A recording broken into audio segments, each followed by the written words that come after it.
Hello everyone, welcome back to my channel NEET biology with Deepti. आज का हमारा topic है एडेप्टिव रेडिएशन। हम लोग कर रहे हैं पीवाईक्यू सीरीज। हम लोग एक टॉपिक उठाते हैं, उसी के ऑल पीवाईक्यू ऑन 5 मिनट में कवर कर रहे हैं।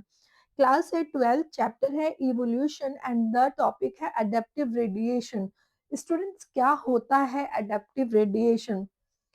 अगर सिंपल वर्ड्स में मैं आपको समझाती हूँ, कोई ज्योग्राफिकल एरिया है, ठीक है। अगर आप किसी एरिया, सपोज आप डिस्ट्रिक्ट बागपत से और आप डिस्ट्रिक्ट बागपत से और कोई उसी की स्पीसीज हो उस सेम एरिया की, लेकिन safety purpose and the food purpose और हैबिटेट पर्पस से आप माइग्रेट हो गए हो दिल्ली में आके, तो बच्चा आप दिल्ली के अकॉर्डिंग अपने आप में बहुत सारे अडेप्टेशन शो करोगे, ठीक है।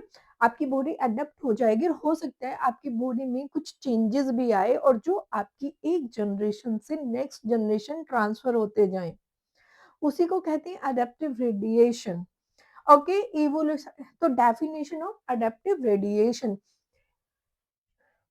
इवोल्यूशन ऑफ डिफरेंट स्पीसीज, अलग अलग स्पीसीज का एवोल्यूशन की बात करें इन ए जोग्राफिकल एरिया, ठीक है। एक जोग्राफिकल एरिया के according starting from one point and the radiating to other habitat, जो एक पॉइंट से स्टार्ट होता है। सपोज मैम एक डायग्राम कवर कराती है। सपोज, चलो मैम उससे ही बताएगी, ये इससे नहीं इसी से बताएगी आगे एग्जाम्पल से, ठीक है। ये नीट 2019 एंड द नीट 2020 का क्वेश्चन है। इसके दो एग्जाम्पल दिए हुए हैं एनसीईआरटी ने फर्स्ट दिया है Darwin finches and the second दिया है मार्सुपियल ऑफ ऑस्ट्रेलिया। अब बात करते हैं डार्विन फिंचेस की। डार्विन फिंचेस क्या है? ये बर्ड्स होती हैं बेटा, लिटिल बर्ड्स। ओके, ये गैलापैगोस आइलैंड पर पाई गई थी और डार्विन ने इनकी स्टडी की थी, इसलिए इनको डार्विन फिंचेस कहा गया। कहाँ थी? गैलापैगस आइलैंड पर थी। और इन्होंने क्या देखा? Beak shape different different, island modified beak, ancestor same. देखो क्या हुआ था,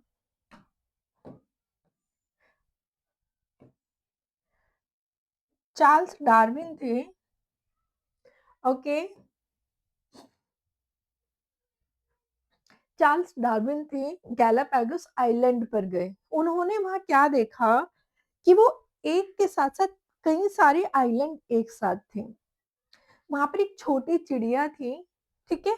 उन्होंने क्या देखा कि हर आइलैंड पर उस चिड़िया की जो बीक थी, चोंच थी, उसमें कुछ ना कुछ डिफरेंस था।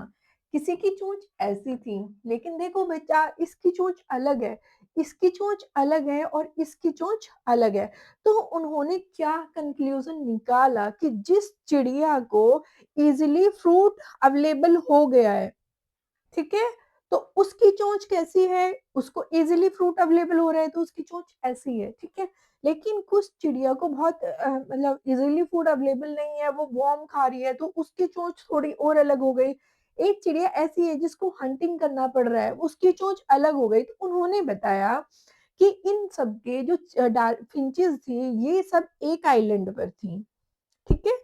सपोज ये ए आइलैंड पर थी, सबकी बीक एक जैसी थी, लेकिन कुछ इशू हुए होंगे, या फूड इशू हुआ होगा, या सेफ्टी इशू हुआ होगा, या हैबिटेट इशू हुआ होगा, तो ये डिफरेंट डिफरेंट आइलैंड पर चली गई, ठीक है। डिफरेंट डिफरेंट आइलैंड पर जाने के बाद किसी को इजीली फूड अवेलेबल है, किसी को इजीली फूड अवेलेबल नहीं है, कोई फ्रूट खा रही है तो कोई वॉर्म खा रही है।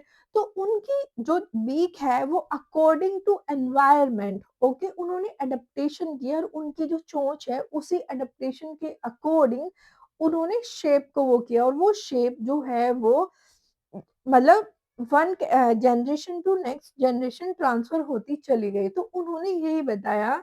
तो इसका कहने का मतलब क्या था कि उनके एंसेस्टर, उनके जो ये सब चिड़िया थी, इन सब चिड़ियाओं के एंसेस्टर सेम रहे होंगे। जो आज ये चिड़िया हैं अलग अलग टाइप की जिनकी बीक है, लेकिन एक टाइम पर इनके एंसेस्टर या इनके पेरेंट्स, पेरेंट्स तो नहीं बोलोगे, एंसेस्टर पूर्वज सेम रहे होंगे, ठीक है। तो ये है एडेप्टिव रेडिएशन। और अलग अलग आइलैंड पर आने की वजह से इन्होंने वो जो भी वहाँ के चेंजेस थे सबको अडॉप्ट कर लिया। ये है बेटा एडाप्टिव रेडिएशन। अगर आप किसी गाँव से आ रहे हो और आप दिल्ली में आके एक फ्रेश एनवायरनमेंट से आ रहे हो और दिल्ली में आके आप पॉल्यूशन में रह रहे हो, तो बेटा धीरे-धीरे, धीरे-धीरे, धीरे-धीरे आप एडॉप्ट कर लोगे उस पॉल्यूशन को और जो आपकी आने वाली जनरेशन होगी ना, उसको तो पहले से ही पता होगा तो वो एडॉप्ट करती जाएगी, तो सेम सिचुएशन है। आगे डार्विन फिशिंग, तो ये डाइवर्जेंट इवोल्यूशन है, यानी कि डाइवर्जेंट इवोल्यूशन एंसेस्टर तो सेम है बेटा, एंसेस्टर सेम है, कैरेक्टर सेम है, लेकिन फंक्शन तो अलग दिखा रहा है। कोई वर्म खा रहा है, कोई फ्रूट खा रहा है, तो ये किस तरह का इवोल्यूशन हुआ? This is the divergent evolution. और ये मोस्ट इंपॉर्टेंट टॉपिक है, नीट 2020 में क्वेश्चन पूछा गया है, नीट 2019 में क्वेश्चन पूछा गया है। सेम इसका एक एग्जाम्पल है एडेप्टिव रेडिएशन का, मार्सुपियल्स ऑफ ऑस्ट्रेलिया। इन्होंने क्या कहा है, ये नीट 2023 में क्वेश्चन पूछा गया है, ये भी अडेप्टिव रेडिएशन का एग्जाम्पल है। इन्होंने कहा है कि मार्सुपियल एंसेस्टर है, उससे डिफरेंट डिफरेंट प्रजाति बनी है, जैसे kangaroo, tiger cat and the marsupial rat and the wombat. देखो ये, अभी ये देखो बेटा,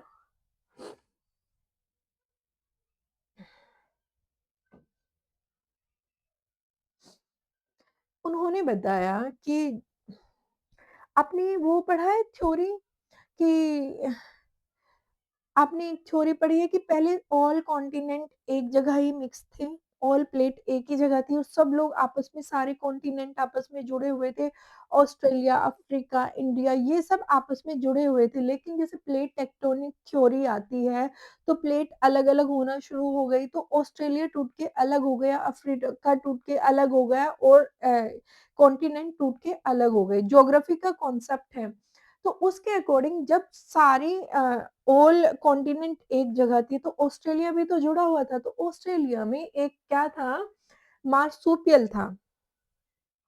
तो जैसे कॉन्टिनेंट टूट रहा है, सपोज ये एक,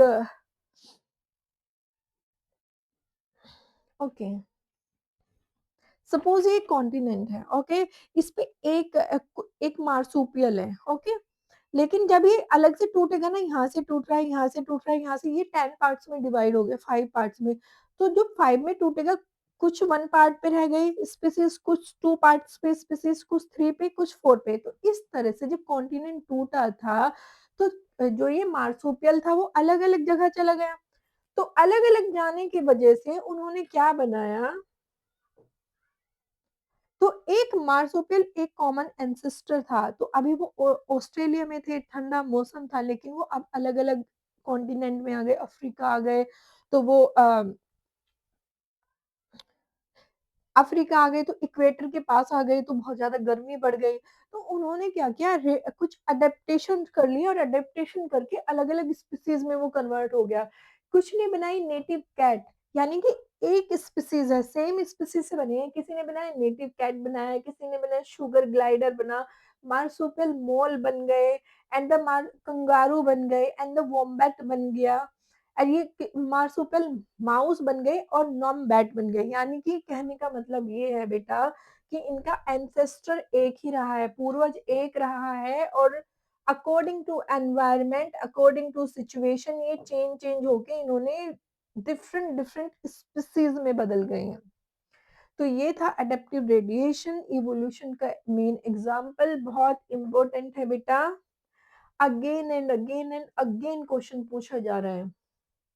देखो नीट 19 एंड 20, फिर NEET 20 and the 19 and the NEET 19 and the NEET 2023 statement में बनाते घुमा देता है।